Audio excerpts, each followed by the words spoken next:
আলহামদুলিল্লাহ, এখন আমি চলে যাচ্ছে আমার মেজ বোনের বাড়িতে। এই যে এই রয়েছে তিতাস নদী, এটা নতুন রাস্তা হয়েছে তিতাস নদীর পাশেই। অন্যান্য এলাকাতে অনেক বন্যা, অনেক বৃষ্টি, অনেক পানি। আমাদের এলাকাতে দেখেন কত কম পানি, একদম পানি নাই বললে চলে। তো অনেক পরিবেশ অনেক ভালো, চলে আসেন খেতে আমাদের এদিক ঘুরতে চান। নিরিবিলি জায়গা, কোনো কাবজাত নাই, কোনো জায়জামেলা নাই, অনেক সুন্দর একটা জায়গা। তো সবাই চলে আসেন, এখানে ট্রলার আছে, ফিশবোট আছে, যার যেটা দিয়ে ভালো লাগে ঘুরতে পারবেন। লঞ্চ আছে ছোট ছোট, বেশি বড় না, বরিশাল পোলার মতন না। তো এখানে চলে আসেন আমাদের নবীনগর তিতাস নদীতে।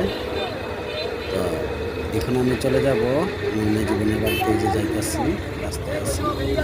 এই যে এখন এই রাস্তাটা হচ্ছে কুমিল্লা, এখান থেকে কুমিল্লা, কোম্পানিগঞ্জ, চট্টগ্রাম, তারপর ঢাকা, ওইদিকে যাওয়া যায় নোয়াখালী, লক্ষ্মীপুর, ওইদিকে যাওয়া যায় ঢাকা ঢুকে কক্সবাজার, তারপরে বান্দরবন, সুন্দরবন, রাঙ্গামাটি, সব জায়গায় রাস্তা যেতে পারবেন, একদম সিধা, একদম সিধা যেতে পারবেন। কুমিল্লার থেকে সব জায়গায় যাওয়া যায়। এখান থেকে আমাদের নবীনগর কোম্পানির যেতে লাগে 1 ঘন্টা, 10-15 মিনিট লাগে, এরকম সময় লাগবে, বেশি সময় লাগবে। তো চলে আসেন, এই যে আমার মেজ বোনের বাসায় যাবো এখন। এই যে গাছ স্কুল আছে একটা, এই যে গেটটা দেখছেন গাছ স্কুল, এই গেটটা নিচ দিয়ে যাবো। আর ওই পাশে মার্কেটে বাড়ি দিয়েছে আমার খালাম্মার বাড়ি, আপনি খালাম্মা মার্কেট, টঞ্জুবালি মার্কেটে, আমার খালুর বাড়ি। এই যে এই বাড়িটা পুরাটা আমার খালাম্মার। এই যে ঘরটা, একটু পাল্লারটা বসতো।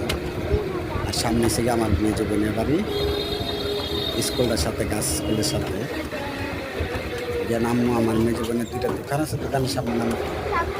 তো চলে আসেন, এই যে আশা করলাম সবাই চলে আসেন, আর আমার জন্য দোয়া করবেন, ভিডিওটা একটু শেয়ার করবেন। আল্লাহ হাফেজ, বাই। এই যে আমার মেজ বোনের বাড়ি।